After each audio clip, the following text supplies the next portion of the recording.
you can read it and you can accept, like, this is just about God, and this is just about faith, and this is about people who are looking for meaning in their lives, and this is a family story. If it belongs to anyone, it belongs to just humanity. This is In Good Faith, where it's our privilege to hear stories and accounts from believers told in their own words. Our hope is to listen with an open heart, celebrating the power of faith and belief and what those stories mean to the ones who tell them.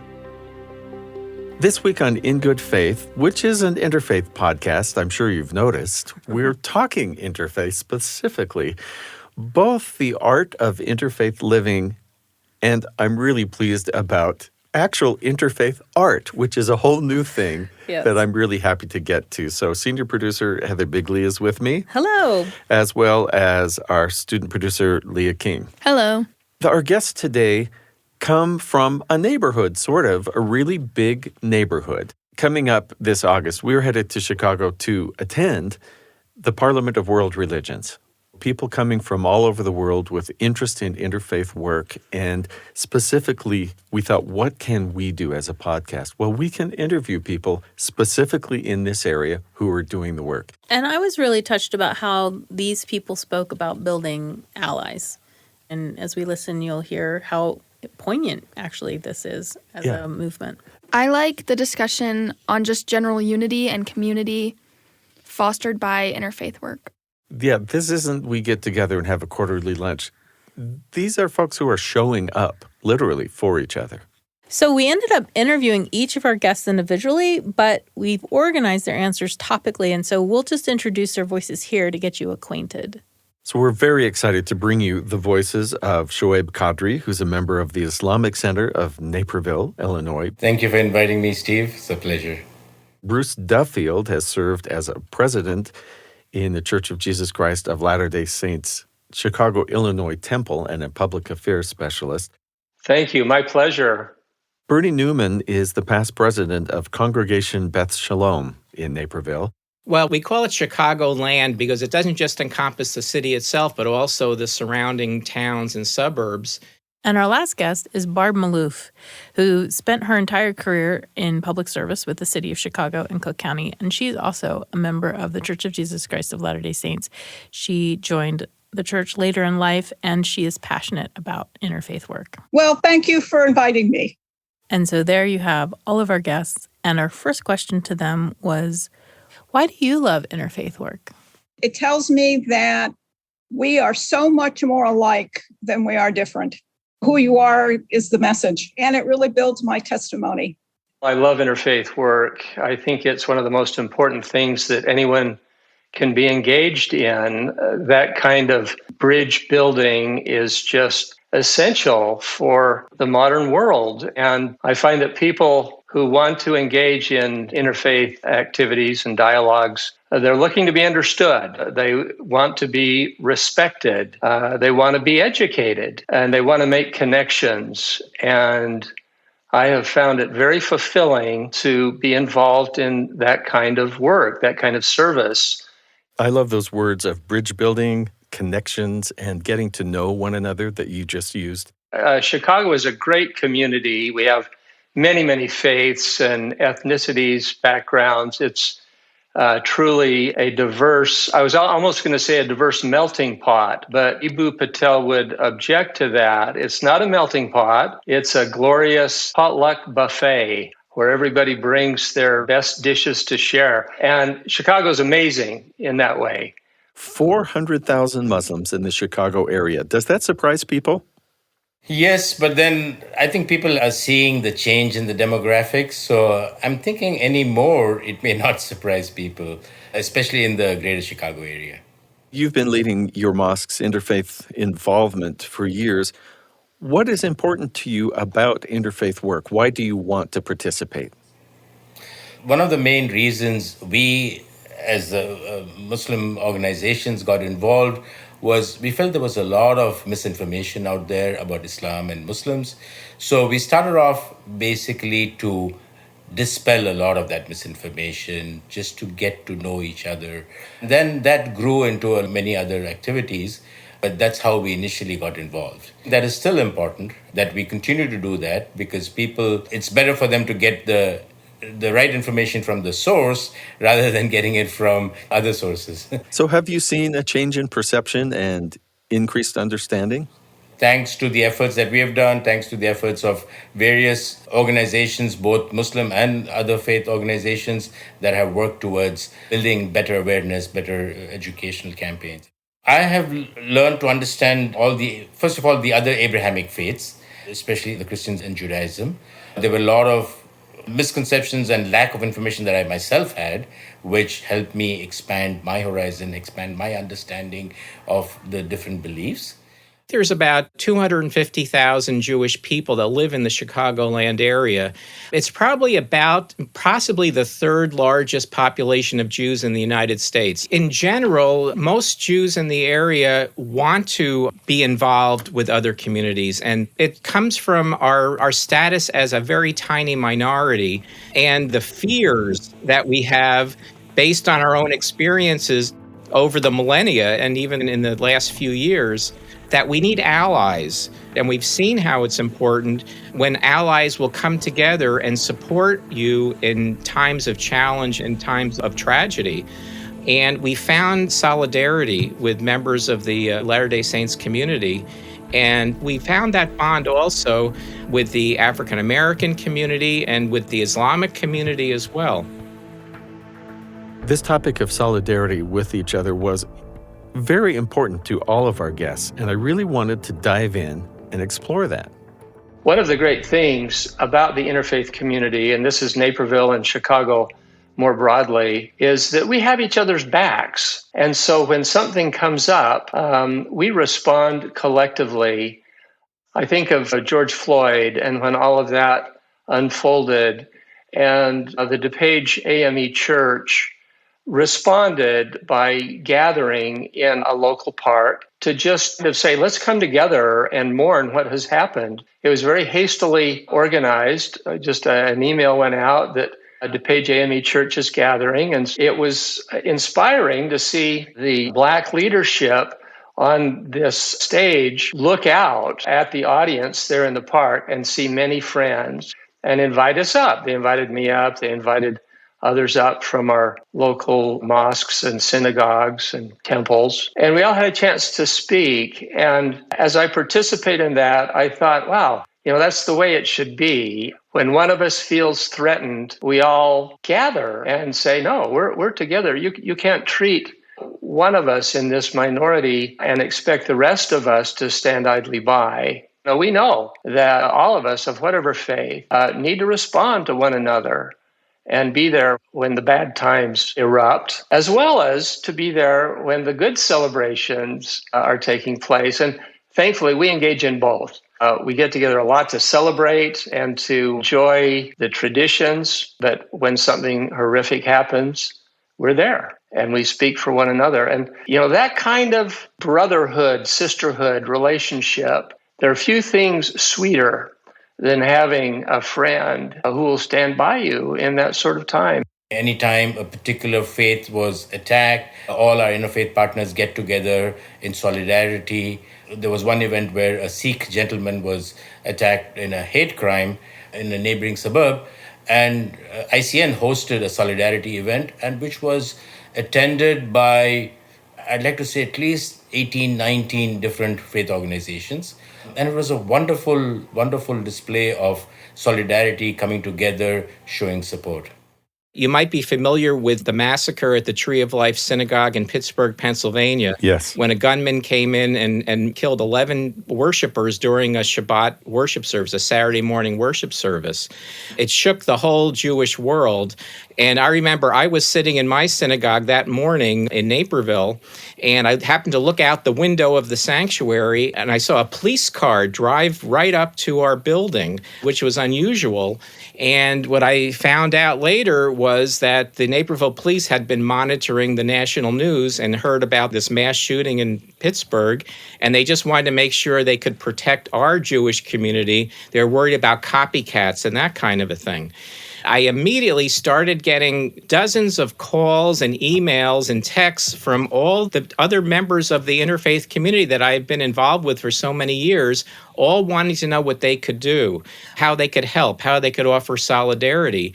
And we decided to have a solidarity program at my synagogue. Basically, 8 days after that, it was on the Sunday, a week, just 8 days after the massacre. We used social media to get the word out. We had 800 people show up at our synagogue for this solidarity program of all different faiths. It was the most people we ever had squeezed into our building. We had about a dozen leaders of all different faiths get up at the front on our bima, I guess you might call it an altar at the front of the sanctuary, and each gave a message of solidarity to the Jewish community. And we had members of the Sikh community, the Hindu community, the Islamic community, many different Christian denominations, the Catholic community. We had the chief of police of Naperville speak to us and other dignitaries. And my Jewish community was just so touched by that all of these people would show up for us at a time of real vulnerability. Having this solidarity definitely helps. Our community has really felt that and has made us want to return the favor tenfold. There was another incident I can talk about. It was actually after there was another shooting. This one was near San Diego in California. It was on a weekend, on a Shabbat, a Saturday. And the very next Friday night, we had about 50 members of the Islamic Center of Naperville showed up at our synagogue, and they stood outside as our members were walking in with signs of solidarity, saying that they wanted to make sure we felt safe. And they were there in some sense to protect us.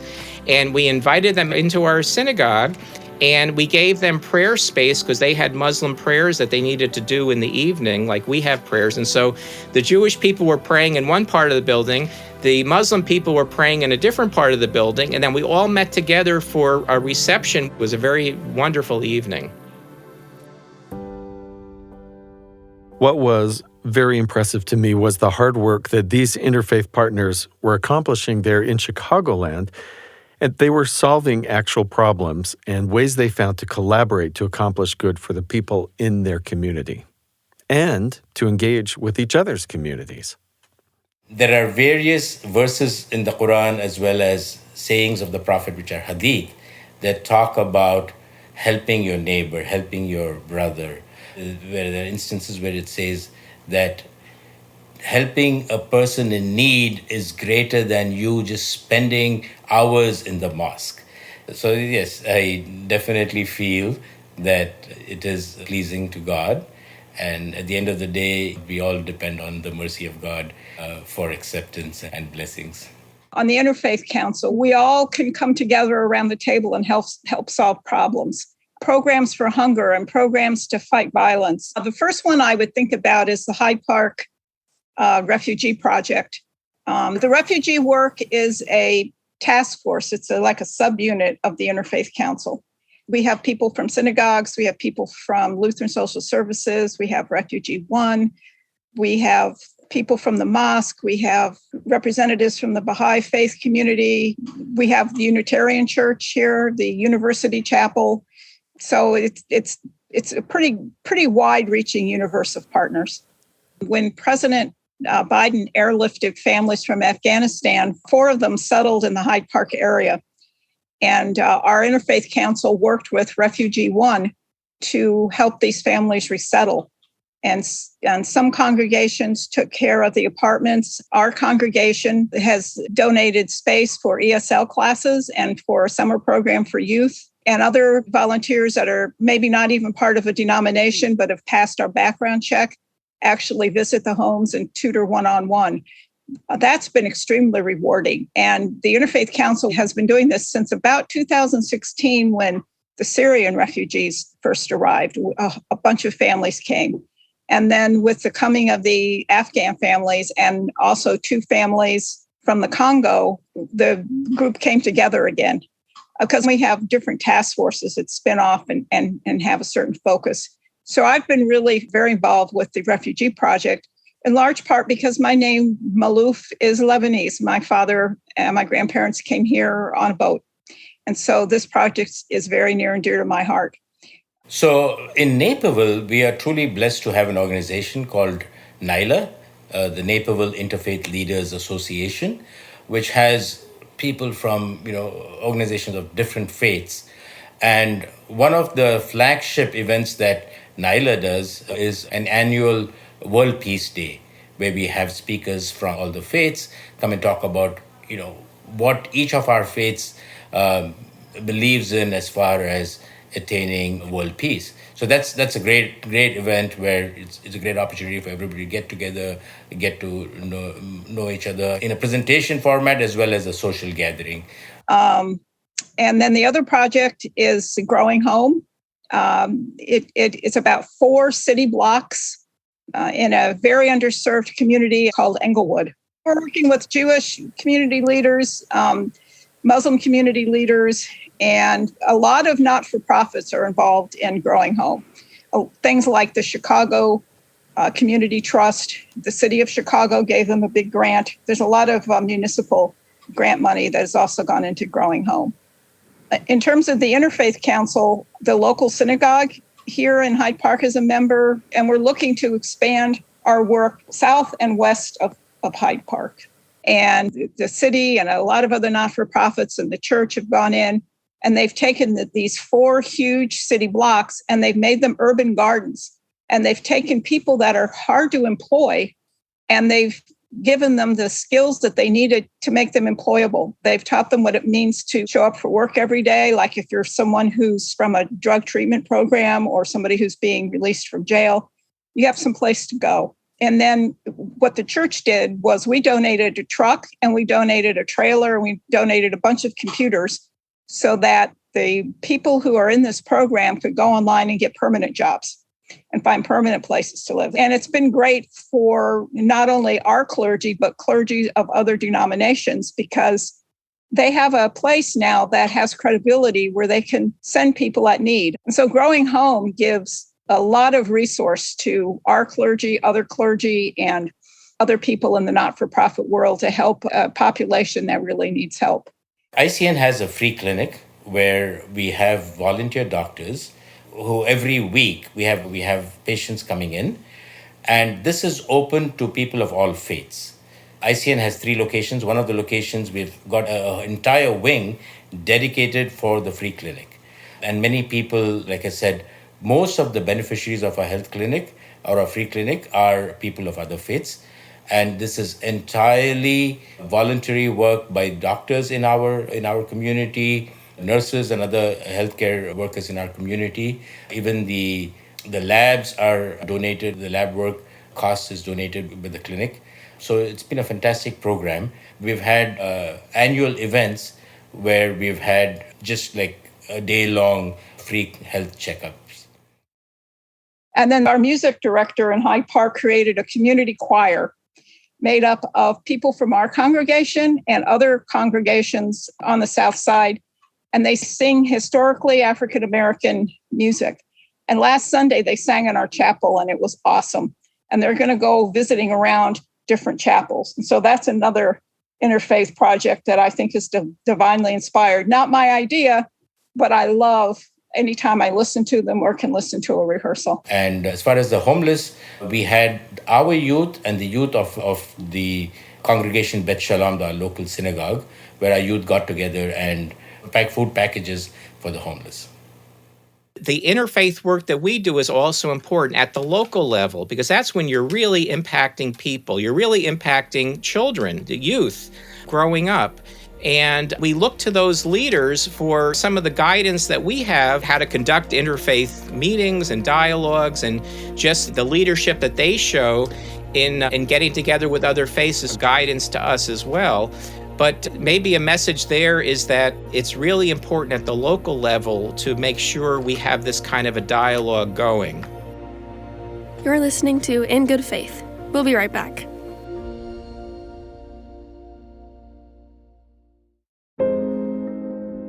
Welcome back to In Good Faith.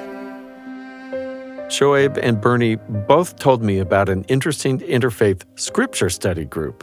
Have you ever thought of this? This was a new idea to me. So imagine coming together and discussing the book of Genesis with your Christian, Jewish, and Muslim neighbors, because each of those scriptures and holy books has some form of that account, and to compare notes, that was fascinating. One of the great things we've done in our community is we established a whole series of interfaith dialogues. And we were doing this over the course of 3 or 4 years. And we would meet Sunday afternoon for about an hour and a half. And we started by looking at the various Bible stories. So they had like 10 or 12 episodes of different stories from the Genesis. And this was a smaller group. It was more a theological discussion where we got together and each of us would have a presentation on what we understood, or what our faith described each of these stories. Like if you take Adam, for example, or Noah or Moses. And these are stories that are common to all three faiths. So when each of us presented, and it was eye-opening and amazing to see how each of us perceived the same story, but a slightly different variation in our beliefs. And I really, really enjoyed that series. And what was remarkable to me was how the stories that I grew up with, I consider Moses to be my great-grandfather. That's my ancestor. And we would talk about how each of our faiths views those particular characters. And there's differences.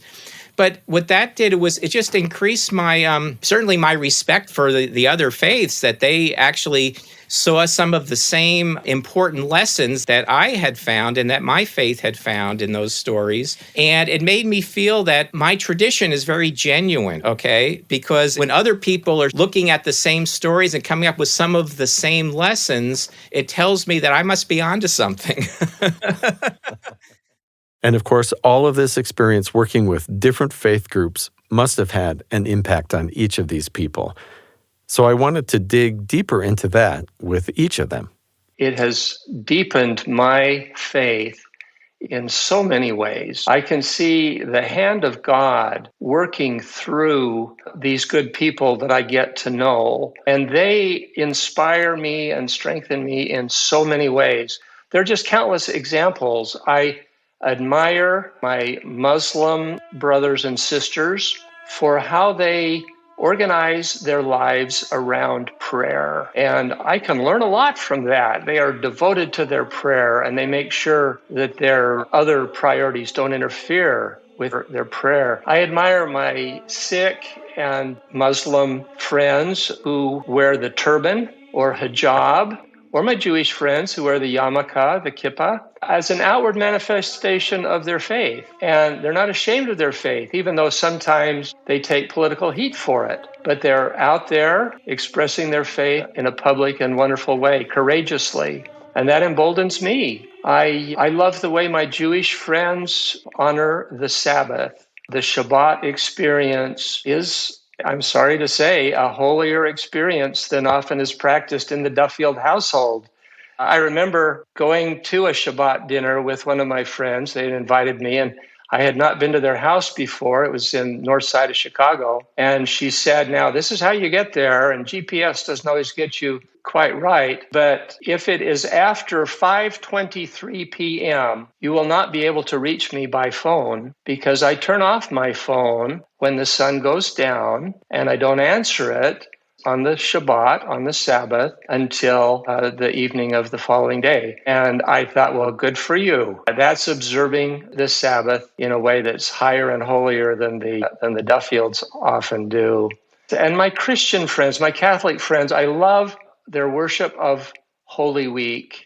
We could learn something from some of our other Christian cousins about making the Holy Week experience, the Easter experience, more grand than traditionally has been the pattern in my faith.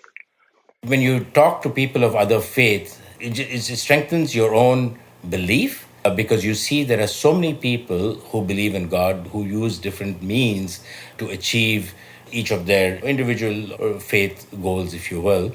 But it's amazing, it's good to see that all of us are striving towards similar goals, although the paths may be slightly different, but we all are faith-based organizations, faith-based people. It's really made my testimony of the principles that we teach even stronger.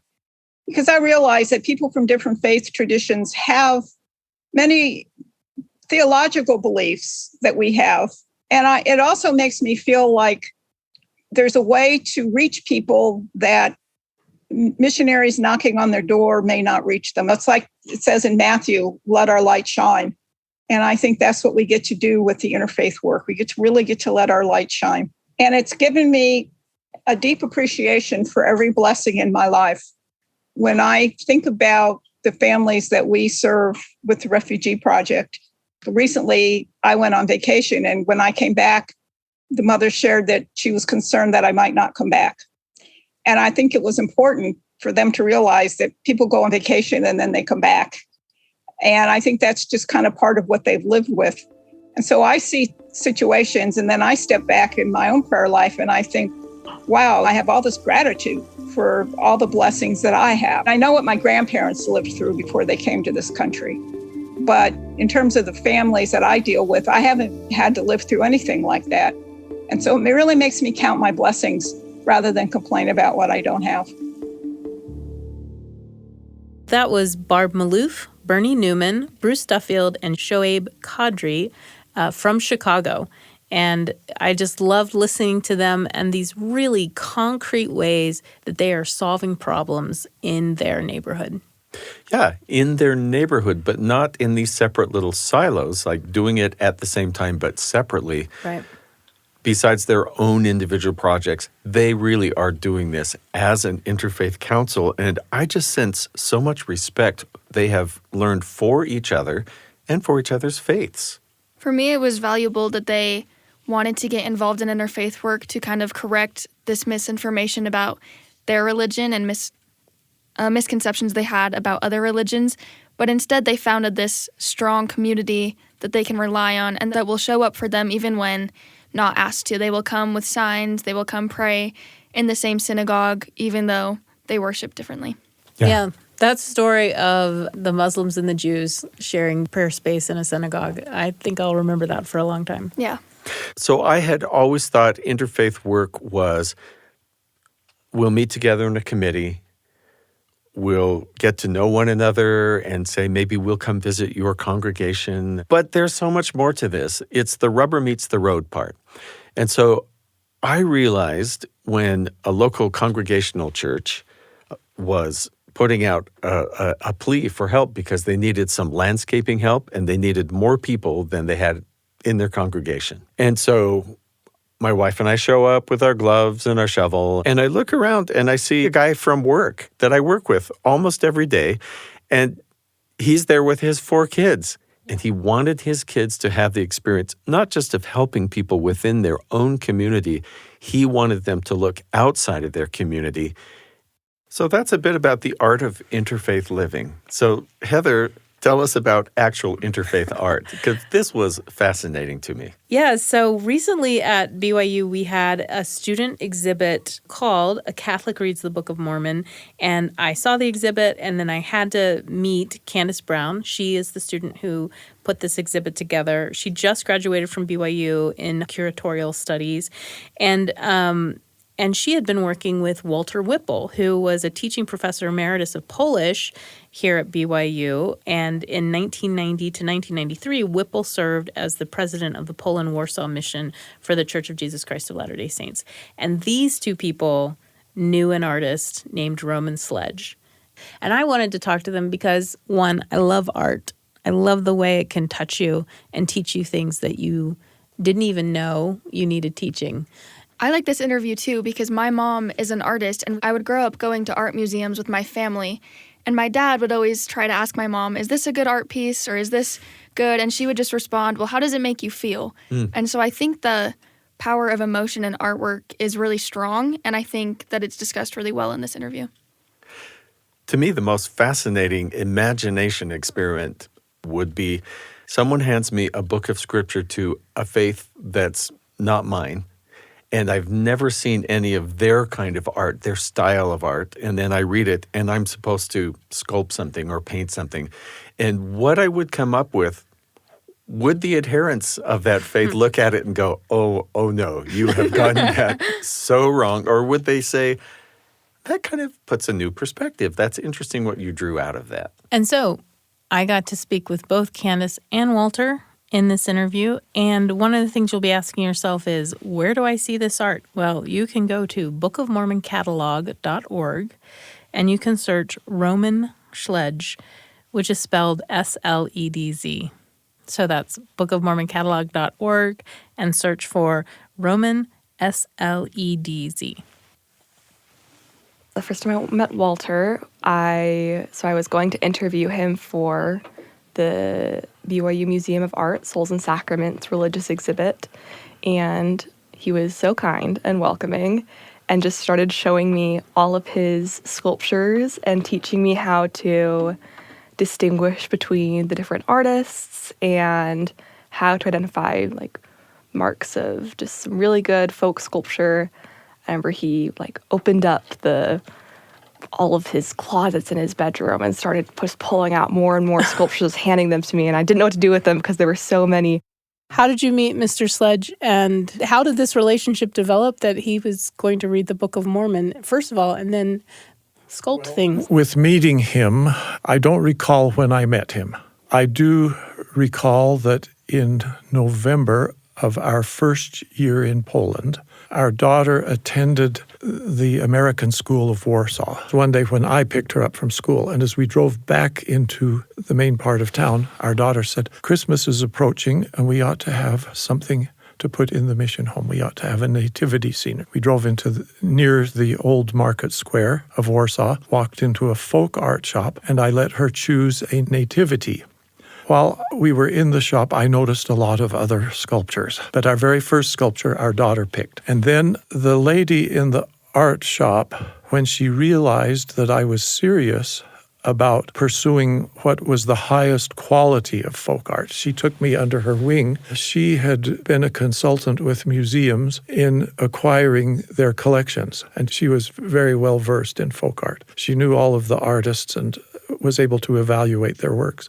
And so I decided that I wanted to purchase 10 sculptures, one by each of the 10 top folk artists according to her. And she pulled out a Saint Sebastian of Schledge. It shows Saint Sebastian being pummeted with arrows. I wasn't particularly impressed with it because Schledge leaves his sculptures rough cut. He doesn't sand off the chisel marks or anything. And she says, this is one of our best artists. And she gave me the option of returning sculptures if I didn't learn to like them. So I took the Schledge home. Our daughter ridiculed it. The wrath of a second grader. Yeah, Schledge put a couple of arrows in the breast of Saint Sebastian, and our daughter would pull those arrows out and hide them somewhere in the house. I started noticing the expressive quality of Schledge's work. He has an inherent sense of anatomy. So his figures, they look real, whatever position they're in, and they're expressive. Don't mind the chisel marks that he leaves, but they're expressive, and he has a narrative gift. He's able to really present the essence of a story.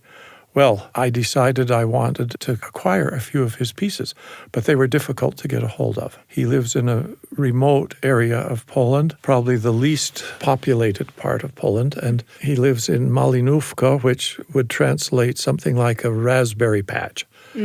It's not even on a map. Near the end of our mission, this would have been in June of 1993, my son and I visited him. And as we drove near to his place, I said to Timothy, if he has any sculptures available, we can only buy one. And when we walked into Schledge's house, he had a table full of sculptures, maybe a dozen or more. And my son said, Dad, when we go back to Provo, we won't be able to find any sculptures by Schledge for sale in Provo. We better take what we can afford. So we emptied our pockets on Schledge's table.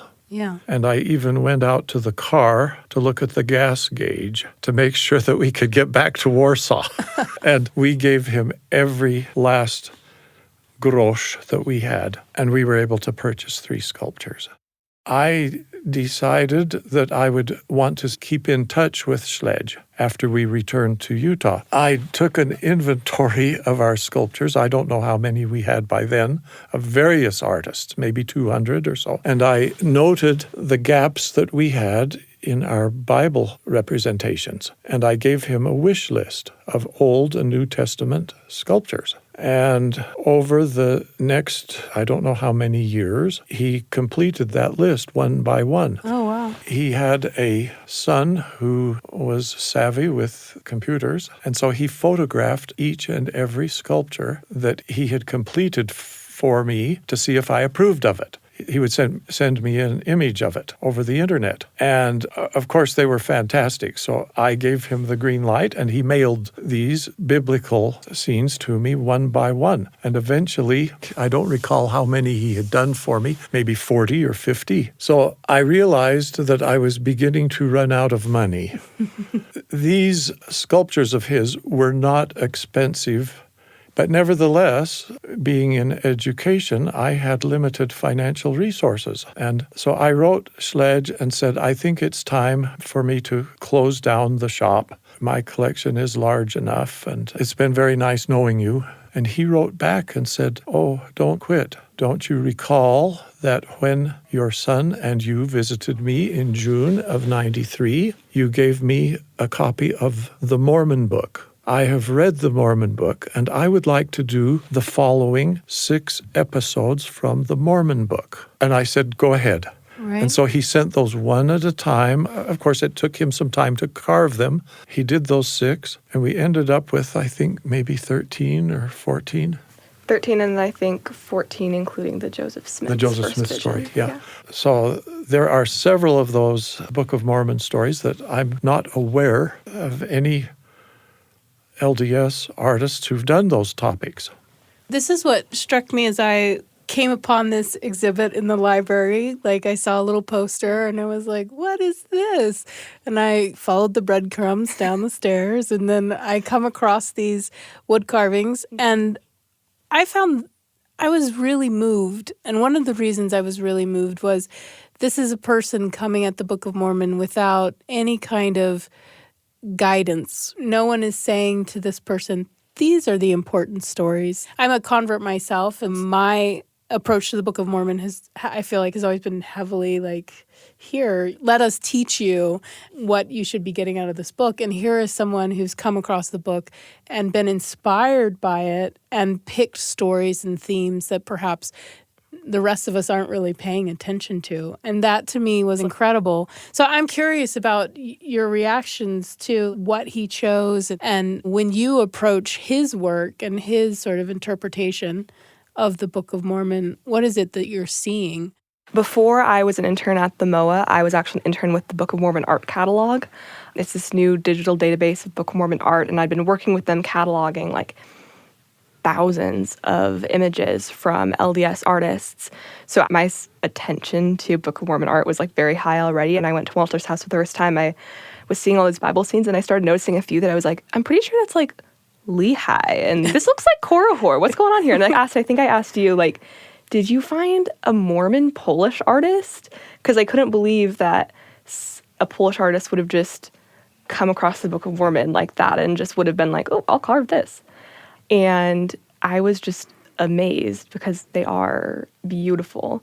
And I love that he picks up on some of the stories like everybody picks up on. He has this beautiful sculpture of Jesus and the Nephite children that is just so tender and beautiful.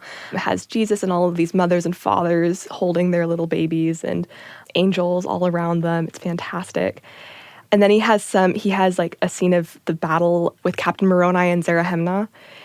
That's just so nothing I've ever seen before. And then he also had Lehi's first vision from 1 Nephi chapter 1. And so as I started thinking, like, why did he pick up on those scenes? And realizing, like, these are really key moments that we tend to pass over because we just don't, for whatever reason, don't talk about them as much.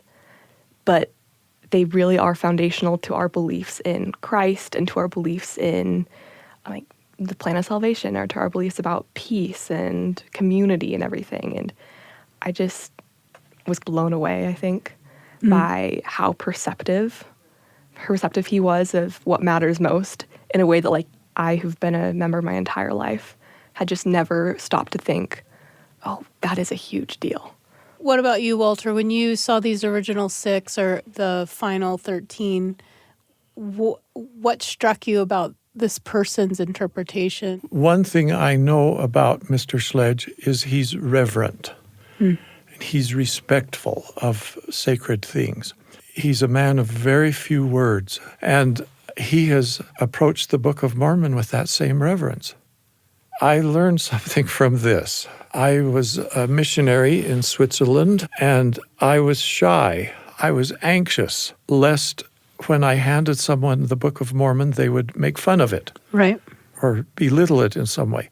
So I was filled with anxiety as I approached people about the gospel and whatnot. But this has taught me that the Book of Mormon is universal. It was written to everybody. That includes Mr. Sledge. So I think we should not be so possessive about the Book of Mormon. We should not think of it as ours, even though we hold the copyright and we do the printing of it, but it actually belongs to the whole world. It belongs to Mr. Sledge as much as it belongs to me. You're listening to In Good Faith. We'll be right back.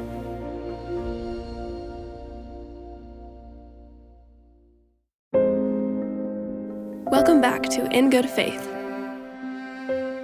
And there's something for me that's so helpful as a member, and we've probably said it in some ways, of having someone else say, this is also important. Many of us have experienced reading the Book of Mormon every 4 years in Sunday school, reading the Book of Mormon ourselves in our homes. How do you keep that experience revelatory, right? And this artist is helping me have that experience again, which I'm really grateful for. Are you aware of any LDS artist that has done Korihor? Or has done the calling? Let's turn to the expert over there. It's extremely rare. Korihor is extremely rare. It's in the Illustrated Book of Mormon that Robert Barrett did in the 80s. Okay. But very few other people touch it. How about the calling of the 3 Nephites? Similarly, I think Barrett did it. I think maybe 1 or 2 others have touched on it, but there aren't really super well-known How about ones. 1 Nephi chapter 1? There's like half a dozen, and like mostly super abstract, or again, Barrett, or for some like children's Illustrated Book of Mormon. It's super rare. Yeah. Nephi baptizes his chosen 12. I don't think I've ever seen that one. And that's quite unique in the way it's represented. Like, it doesn't show the immersion in water. It does show them, they look like they're coming out of water and their clothes are like waterlogged and stuff. Yep. But it's showing specifically the moment they receive the Holy Ghost. Nephi is at the center, and Jesus Christ is right above him, and above Jesus Christ is the dove of the Holy Spirit, and above the Holy Spirit is Heavenly Father, painted in white, because there's the Catholic belief that God is spirit. So it's this straight line going down, and then out of Jesus's fingers are coming these rays of golden light that fall on each apostle, and there's a little bit of a flame at the top of their head where you can see like they're being cleansed with this fire of the Spirit, and they're receiving the Holy Ghost, and they're having this powerful moment. It's extraordinary and so beautiful and very Catholic looking. There's so many little tender moments in them that as you look closer at the sculptures, he incorporates all of these women and children into stories where they're not traditionally depicted. Each figure that he carves is like this individual expression, and it can be full of this kind of curiosity or worry or awe, and it's just something that needs to be looked at, needs to be seen, to be understood. So I'd really encourage anyone who listens to this, anyone who hears about this, to go actually look at the art. We have an artist who's bringing a whole artistic style to this subject matter that we aren't used to seeing applied to this subject matter.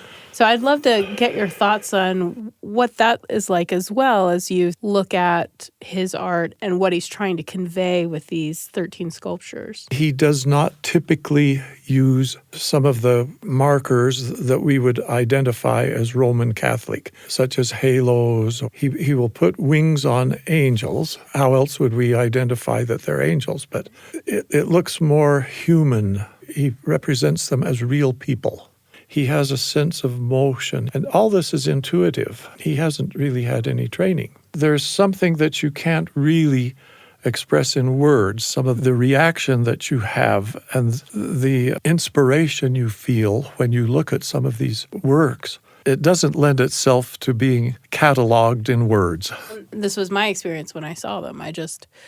I had this experience of wanting to go very fast and look at what is all of it, and then coming back to it and wanting to slow way down. How does art impact our experience of our faith, or how does it impact our faith? I think in one really important aspect of it is that you can't really think about or comprehend something if you don't have some vehicle for comprehending it. Like, it's hard to just sit in a empty room with blank walls and just be like, and now I'm going to think about God. And it's very abstract, and it can be hard for you to like figure out what do you really believe, or trying to find your own experiences to like anchor your beliefs. Once you have art, though, it gives you kind of like a stepping off point.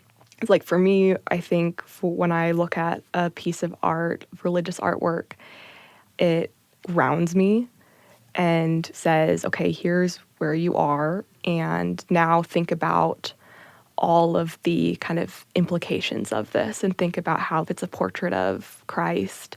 Now think about what it would be like to be face to face with him. Think about what it would be like if you could look into his eyes, or if it's a story from the Bible, it might say, okay, think about if you were in this scene. And that's why I think it's so important to have so many different variations of art depicting Bible stories or Book of Mormon stories, because every artist does interpret it a little bit differently. And every time you look at a different piece of art that depicts this story, you enter into it in a slightly different way, almost like cross-referencing it. You start kind of discovering the overlap, and you're seeing like a clear picture of, okay, this is who like Jesus is to me, or this is who God is to me. And it's informed by all of this art that helped me, launch into those stories and launch into those and think about it in a way that is personal to me. That was well articulated. I have this image of a mosaic, right? We use all these different pieces, right, to form a greater whole.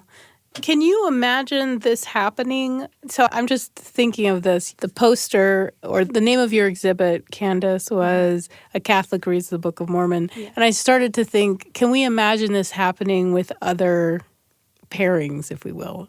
A Latter-day Saint reads the Quran and makes art out of the Quran, or a Jew reads the New Testament. Would that be something we're interested in pursuing? And what's the benefit, I guess, is the question. What do you guys think about that? So there are definitely cases. I think there are a lot of stories that I've been able to find on the internet and stuff of those exact things happening. Those kind of someone from our faith reading the Quran, or Jewish reading the New Testament, or something that does happen. I think Schledge was maybe unique for like how humble he was, and like how just matter of fact and like, hey, here it is. But I think it's beautiful, and it is valuable because I had this experience with the Interfaith Dialogue Committee at BYU. I was presenting the exhibit to them and walking them through some of the sculptures and things.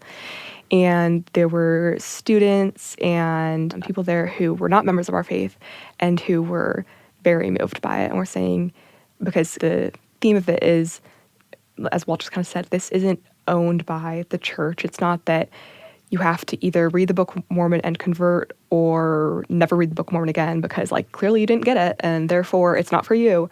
You can read it and you can accept like this is just about God, and this is just about faith, and this is about people who are looking for meaning in their lives, and this is a family story. And having this art that just represents, this is for everyone, this is just for humanity. I think having, I'm really intrigued by the idea of like a Latter-day Saint artist exploring the Quran and making art about it, and exploring like this isn't just for the Muslim community, this is for everyone. If you approach it with respect and you just recognize this is about faith and this is about the best way to live, and to live with this charity and this godlike love and this faithful religious focus in your life. I think there's so much space for that, and I think it really helps to create like connection and understanding across communities, to recognize what other communities have to offer. Yeah. And it's not about ownership, it's not about who owns what, it's more like sharing and saying, if it belongs to anyone, it belongs to just humanity. The interview was with Walter Whipple, a teaching professor emeritus in the Department of Germanic and Slavic Languages here at Brigham Young University, and with Candace Brown, who recently graduated in art history and curatorial studies, and put together this exhibition, A Catholic Reads the Book of Mormon, Folk Carvings of Roman Sledge.